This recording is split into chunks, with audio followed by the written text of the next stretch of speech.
Welcome to Paper Cam, Wave of the Future. Today we're going to be looking at something that I don't know the answer to, and I don't think the answer will be revealed in this video. It's something I'm wondering about, and maybe I can induce you to wonder about it too. So, we have a game of tic-tac-toe.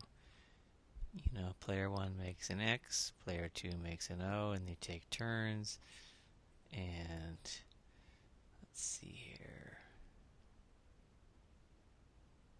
Oops, O will blunder, and then the win, you get a row. So, I've coded this up in various ways in different computer programs, but I'm wondering if there's a way to do it in math. So, here's what I'm sort of getting at. Imagine this is just an array of numbers, in a sense. You could, if you know what a matrix is, you can kind of imagine this like I'm making a matrix, right? And say I fill things in here. Say, actually, let's just copy this game, and we'll make O's be O's. And as you can see, I'm running into trouble here already because what do I put in a blank space, right? You can't just have a blank space in your vector. So maybe you'll make some sort of arbitrary decision like, well, X's are 1s, right? And zeros are 2s. I mean, O's are 2s. So this would be like this, right? This state of the game. It'd be something like this. Zoics, I'm having trouble. It's because it's so unintuitive that... Wait, no, that's okay. And that's 1, and that's O. 1, 2. No, I royally messed that up. But, should I try again? I don't know. Because I don't think that's going to go anywhere. Because I'm not really sure what this is encoding, really.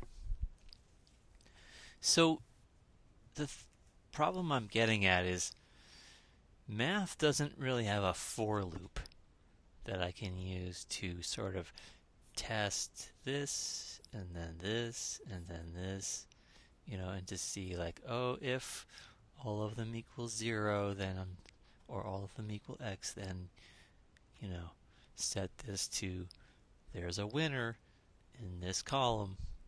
We don't have that in math.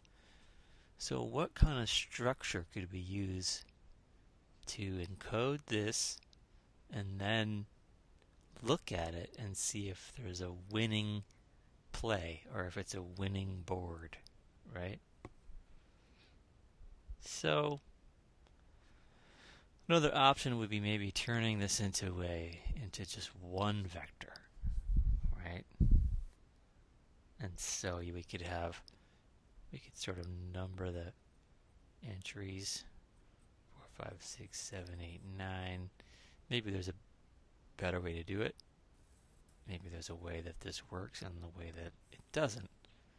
But let's draw this game again because it got obscured by scribbling.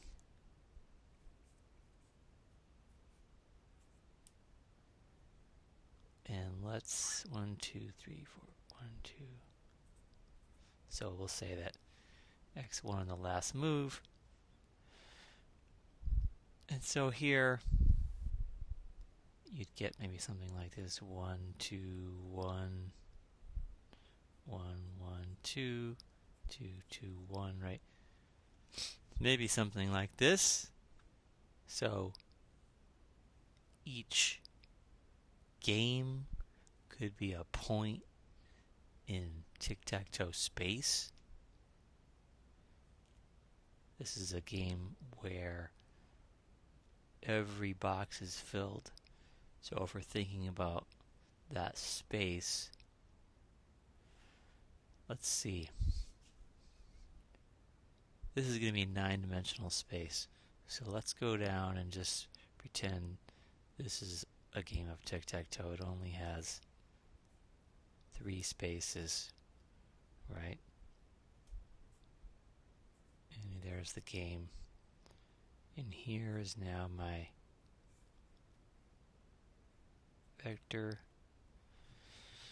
my point in tic-tac-toe space. I'm just trying to think if there's a way that having them next to each other means something, right? So actually, here's something. So if there's a winning play here, let's say this happens. Let's say, let's say this happens. So I'm going to draw this version of it. So I'll have this, and then, whatever's going on here, if this is here, then we have a win. So this is a plane within the 9-dimensional space of tic-tac-toe. There's a plane on which this win happens. So that's an interesting notion of structure,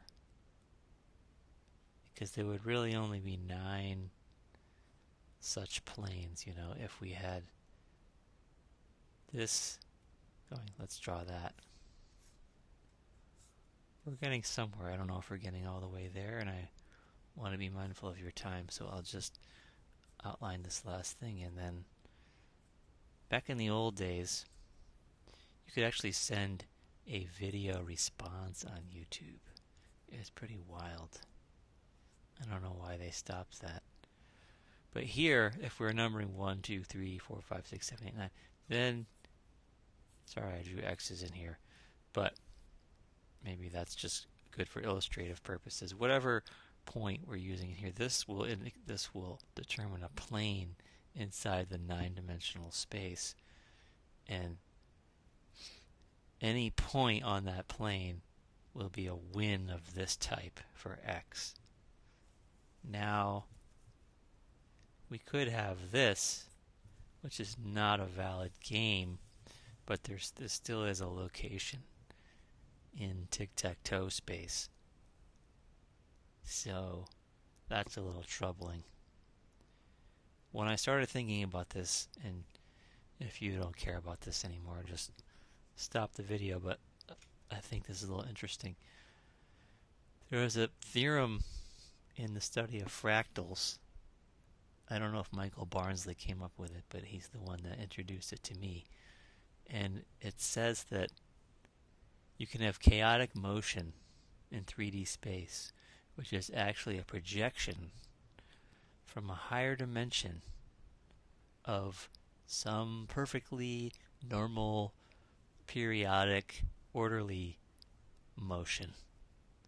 And then when it gets projected, quote-unquote, down into our space, it looks chaotic. So I'm wondering if there's some higher dimensional construct, shape, something which just captures like the winningness of a thing like this.